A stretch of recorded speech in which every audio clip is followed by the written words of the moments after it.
vamos a ver de geografía, vamos a mirar básicamente las áreas que abarca rápidamente y luego vamos a ir directo a las preguntas. Vamos a pasar rápido, rápido, rápido para poder llegar al área de filosofía, que es en cuanto a las preguntas se necesita mucho mayor conocimiento. Por lo general las preguntas de geografía, bueno chicos, ustedes vienen viendo geografía desde sexto, desde primaria, deben conocer muy bien ya el mapa mundi, los países, ríos principales y demás, entonces no me voy a centrar en eso sino en el estudio propiamente. Entonces vamos a empezar ya. Recuerden chicos enviar qué temas quieren para la última semana, para que puedan algún tema que se les dificulte o que no tengan bien estudiado, para la última semana lo estudiamos. Entonces, para empezar, primero, la geografía es el estudio de la Tierra como tal, de su relieve, sus ecosistemas, de quienes viven en la Tierra, de sus océanos y demás. Así se define la geografía. Geo, que viene de la palabra griega, tierra, y grafía, que significa estudio, ciencia. ¿Sí? Tenemos, pues estas son las principales ramas de la geografía. La demografía, que la petrología, hidrología, también está la oceanografía, que es supremamente importante actualmente, la ecología, geodesia, la etnología y la edafología, que es el estudio de los suelos y las capas tectónicas. Entonces, voy a empezar con la cartografía y mostrarles nuestro hermoso mapa mundi. ¿Qué es la cartografía? Es el estudio de los mapas, ¿sí? Es el estudio de cómo se genera, cómo es el relieve de la geografía en general y cómo se plasma. Entonces, creo que ustedes ya saben, Asia, Europa, África, América del Norte, América del Sur, el continente Oceanía, que está compuesto por Australia, bueno, por Nueva Zelanda y otros países pequeños, costeros. Básicamente esta es la división de los continentes que hay. Esto es India, se lo conoce más como pues un subcontinente, se le conoce a India como más que todo como un subcontinente por la cantidad de población y relieve que tiene. Entonces, montes principales, la cordillera de los Andes, los Himalayas, los Andes, los Pirineos. Bueno, ahí más o menos los principales. El desierto africano, el Sahara, que está más que todo en esta zona. Uno de los desiertos más impresionantes y más difíciles de soportar es el desierto que se encuentra en Siberia. Todo esto es un desierto, toda esta parte, lo estoy señalando, y es uno de los desiertos más áridos con las temperaturas más altas y más bajas en el año. También está el desierto que queda en Chile, que es el desierto más seco del mundo. Y bueno, Polo Norte, Polo Sur, lo mínimo que tienen que saber. Entonces, bueno, cada uno frente a la geografía tenemos que entender de que, bueno, cada continente tiene un relieve y que esto es producto del movimiento de las capas tectónicas. Igual que, por ejemplo, el mar Mediterráneo, como pueden verlo aquí, es también, digamos que se cierra el estrecho de Gibraltar, el mar Mediterráneo se convierte en un gran desierto.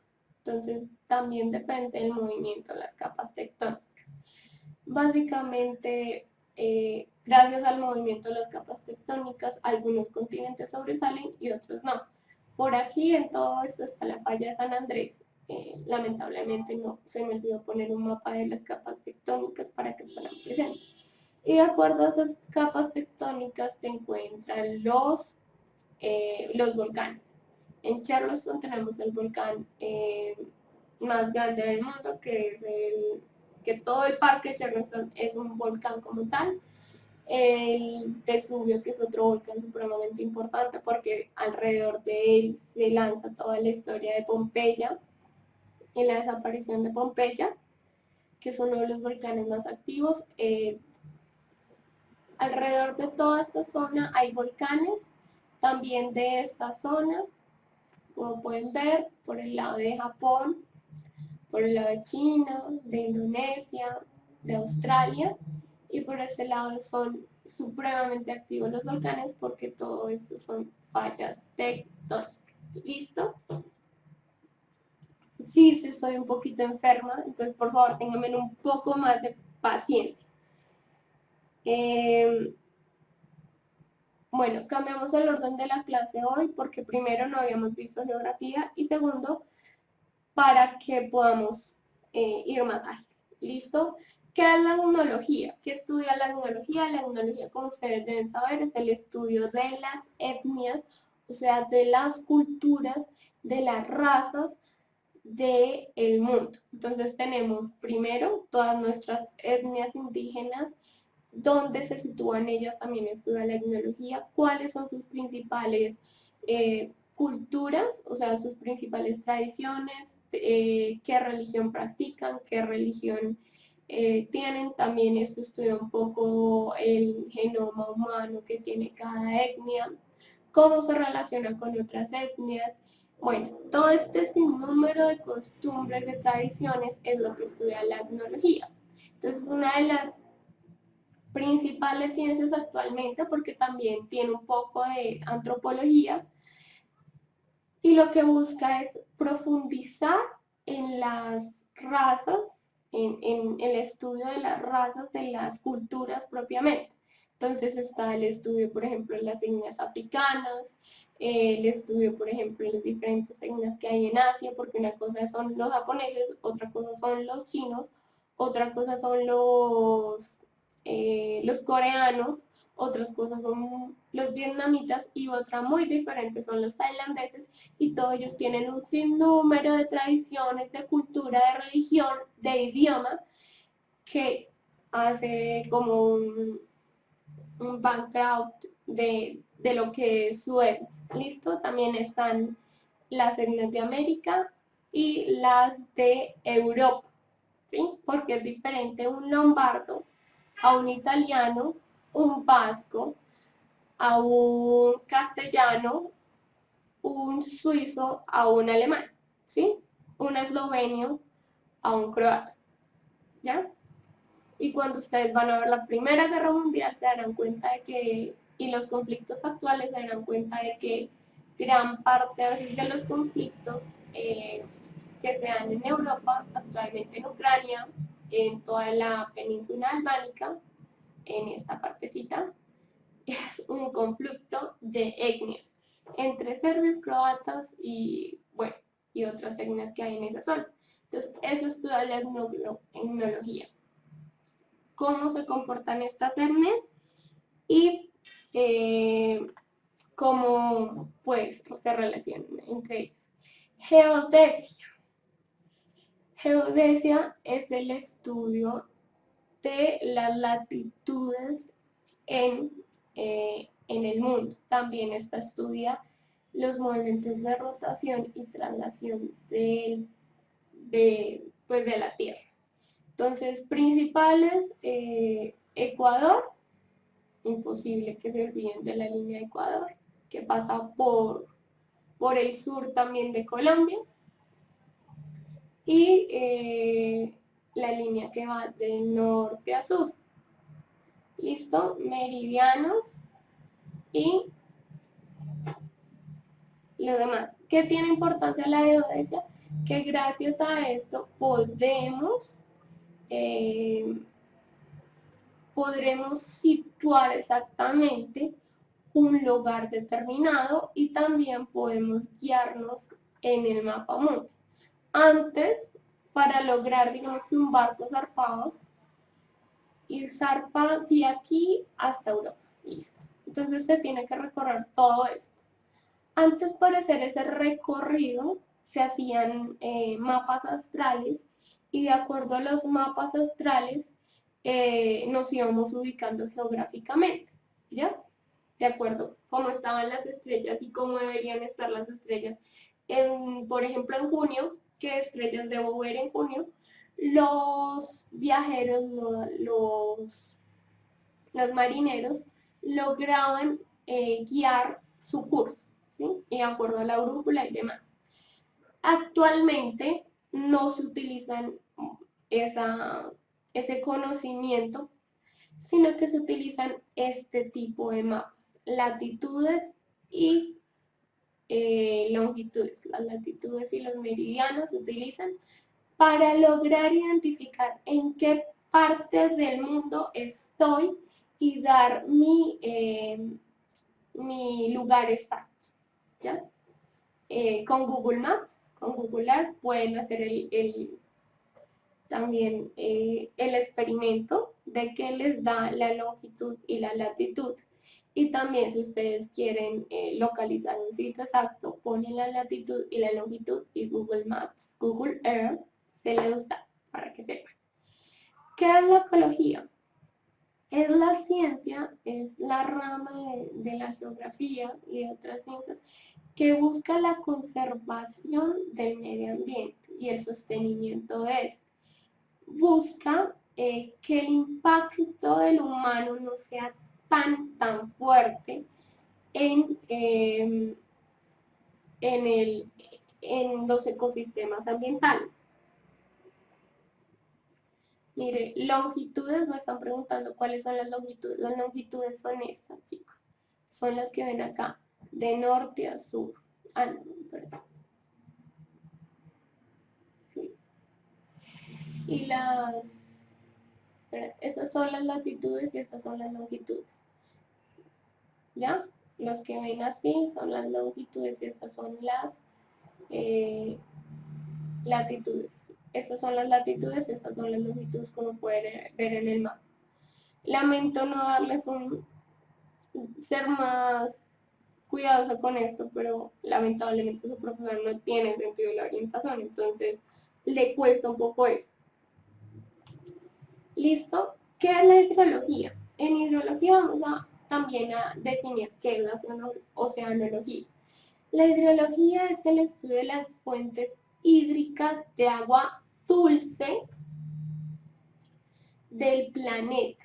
O sea, estudia el nacimiento de los ríos, estudia cómo es el curso de un río, porque hay, digamos, cursos así serpenteantes, hay otros que no son tan serpenteantes, entonces estudia cómo es esto, cómo es que se da el flujo del agua, cómo se hace el surco de los ríos, cómo se contamina el agua, de dónde viene el agua, también en la hidrología se estudian, por ejemplo, un poco los páramos en cuanto que son fuente de agua.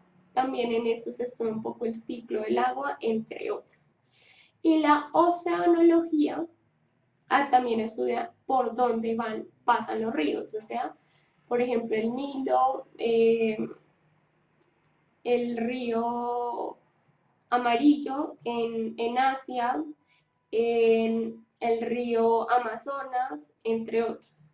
También estudia todo lo referente a los lagos, cómo es el nacimiento de estos lagos, en dónde están ubicados, qué características tienen, por ejemplo, qué concentración de minerales tienen, porque hay ríos y aguas que tienen mayor concentración de, por ejemplo, de arcilla o de algún tipo de arenisca que otros, por ejemplo, el río Negro aquí en Colombia tiene una gran concentración de hierro. Entonces, eso es lo que estudia la hidrología. Y la oceanografía, otra cosa que también estudia son los pozos subterráneos. ¿Listo? Que es supremamente importante.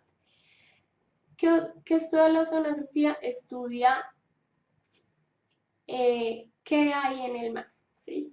Entonces estudia los relieves que hay debajo del mar, estudia, por ejemplo, los volcanes que hay en el mar, las corrientes oceánicas, porque digamos que el planeta está interconectado, hay unas corrientes, la corriente australiana, la corriente que va por toda la parte de California, que pasa por el Sahara y llega hasta el norte de América, estudia también las corrientes, estudia un poco la vida marina, entre otras cosas. ¿Listo? Esta es la diferencia. ¿Qué es la petrología? La petrología es el estudio de las rocas. Petro viene de piedra, de petrus, que viene del latín, y logía, el estudio, ciencia, lógica y bueno, demás, que básicamente estudia las propiedades de cada roca. Digamos que eso es supremamente importante, esta ciencia, en cuanto a los cultivos. ¿Por qué? Porque los cultivos, el suelo tiene unas propiedades y cuando uno estudia las rocas, por ejemplo, la roca volcánica es dura, es negra, brillante. Este tipo de rocas, cuando uno las encuentra en algún territorio, indican que ese territorio tiene grandes cantidades de minerales, que eso ayuda al crecimiento de las plantas. También, por ejemplo, encontrar una roca indica que probablemente este tipo de roca volcánica implica que probablemente cerca ahí hay algún volcán, activo o inactivo, pequeño o grande, pero eso hace que uno logre ver ese tipo de cosas. También, por ejemplo, las propiedades de la arenisca, de la arcilla.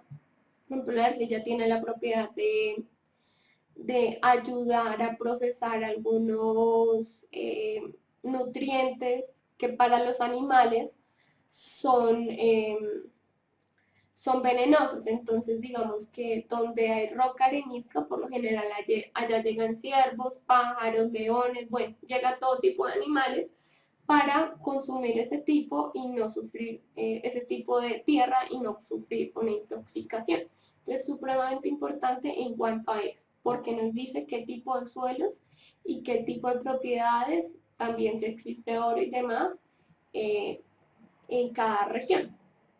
La demografía, esto es supremamente importante, chicos, porque la demografía no solo estudia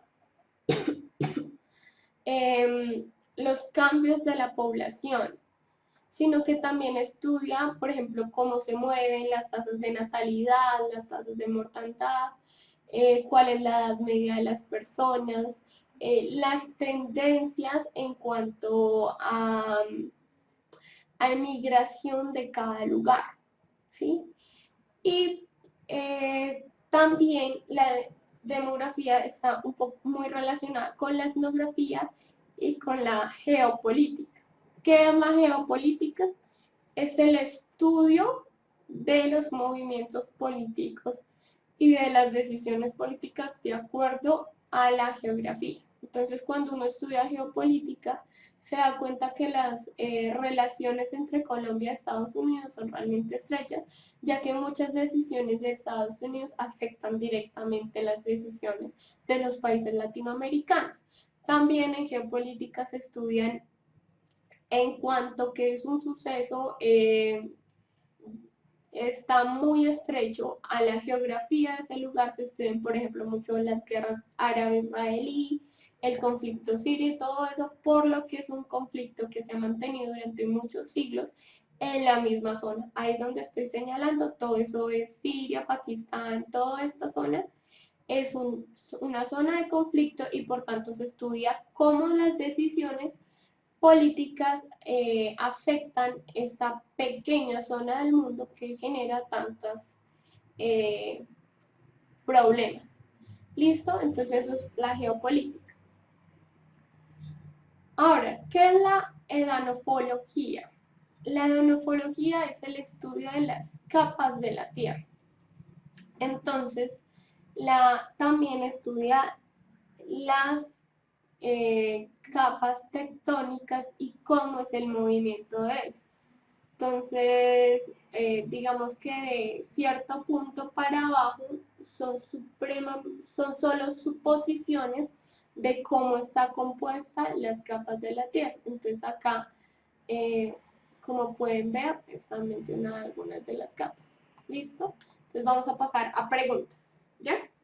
Chicos, ¿alguna pregunta sobre geografía? Recuerden, lo más importante de geografía que ustedes van a encontrar, ya lo han visto durante muchísimo tiempo. Yo creo que es conocimiento aprendido sobre aprendido y más que aprendido. Y lo que acá hacemos es nombrar las ciencias alrededor de esta. ¿Por qué? Porque frente a las preguntas ustedes se deben hacer la pregunta en el momento de resolver el IFEC sobre cuál es sobre cuál de las ciencias me están haciendo esta pregunta. ¿Cuál es el más largo? El río Nilo. El segundo más largo, el Amazonas. En importancia, depende de cada país, porque por ejemplo, aquí en Sudamérica es supremamente importante el río Amazonas porque se convirtió en una fuente fluvial que ayuda al comercio. Entonces, para esta zona es supremamente importante. Por ejemplo, si usted mira Estados Unidos, uno de los ríos más importantes es el Mississippi, porque durante mucho tiempo por el río Mississippi se hacían tratos económicos, ¿ya? Por ejemplo, en Europa hay muchos ríos importantes. Está el Danubio, está el Rin, están muchos ríos importantes que son importantes debido a que ese afluente ayudaba al comercio. Entonces, por importancia se mira mucho el comercio que ayudaba a ese afluente.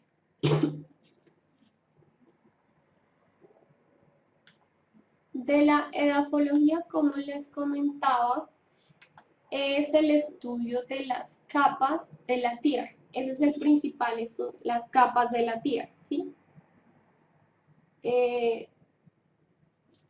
Bueno, chicos, si alguna investigación dijo que el Nilo es una investigación muy reciente, ¿sí?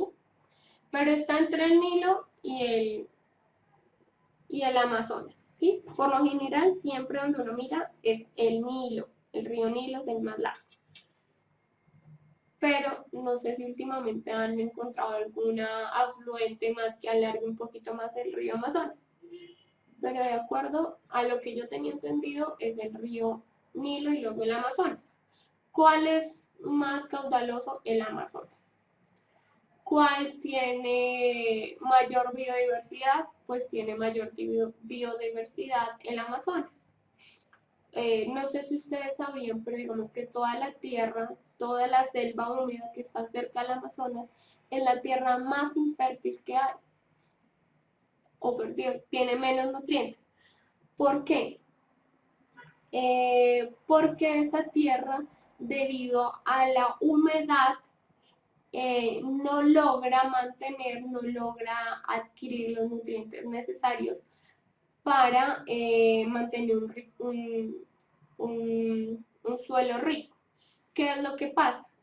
Que como hay tantos árboles y hay tanta agua en ese lugar, el ciclo se mantiene en constante cambio y por ello el río Amazonas, esta selva húmeda, no tiene suelos muy nutrientes, pero sí tiene una gran biodiversidad. Entonces, como les decía, ¿cómo logran estudiar las capas más profundas? Bueno, lo que tengo entendido es que por medio de aparatos específicos que miran las ondas y las ondas de la Tierra, pero propiamente allá no se puede ir, ¿sí? Porque no hay oxígeno por la presión y demás. Entonces lo que hacen es que por medio de aparatos miden la densidad, las ondas. También hace poco encontraba que hay unas máquinas gigantes con unos tubos. Entonces ellas excavan en la profundidad y meten los tubos. Y de acuerdo a la erosión y a las capas, logran saber más sobre cómo está conformada las capas de la Tierra. Dato curioso, hay dos maneras de saber la edad de la Tierra. Uno, y sucesos importantes de la Tierra. Uno es, como les decía, cuando se meten estos tubos, como ustedes saben, digamos que la descomposición de los seres vivos, la descomposición de los árboles, eh, la, pues el número de nivel de agua lluvia que cayó en un año y todo eso, hace que se generen pequeñas capas de tierra, ¿sí? Bueno, cuando hay muchas capas de tierra significa a veces que hubo una explosión volcánica. Y cuando hay poquitas significa que no hubo grandes cosechas y demás.